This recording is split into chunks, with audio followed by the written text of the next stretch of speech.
පෘතුගාලේ හැම දෙයකටම නිෆ් කියන එක ඇයි ඉල්ලන්නේ? මොකද්ද මේ නිෆ් කියන්නේ? Numero de identificação fiscal. Simple word වලින් කියනවා නම් පෘතුගාලේ ටැක්ස් නම්බර් එක. ලංකාවේ ටින් එක වගේ. මේ නිෆ් එක නැතුව ඔයාගේ රෙසිඩන්ට් එක හදාගන්න, යුනිවර්සිටි එකකට ඇතුල් වෙන්න, පාසලකට ඇතුල් වෙන්න, බැංකු ගිණුමක් ඕපන් කරන්න, ජොබ් එකක් කරන්න, ටැක්ස් ගෙවන්න, SNS එකක් හදාගන්න, ඉන්කම් ටැක්ස් රිටර්න් ගන්න, ගෙයක් රෙන්ට් කරන්න, එහෙම නැත්නම් යුටිලිටිස් කොන්ට්‍රැක්ට් සයින් කරන්න, අඩුම සිම් කාඩ් එකක් ගන්න. මෙකී නොකී හැම දෙයකටම මේ නිෆ් එක අනිවාර්යෙන් ඕනි ඔයාට පෘතුගාලේ.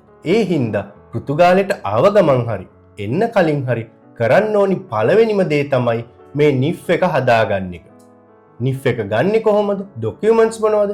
සම්පූර්ණ වීඩියෝ එකක් ළඟදීම පෘතුගීසි කාර්ය channel එකේ subscribe කරලා තියාගන්න.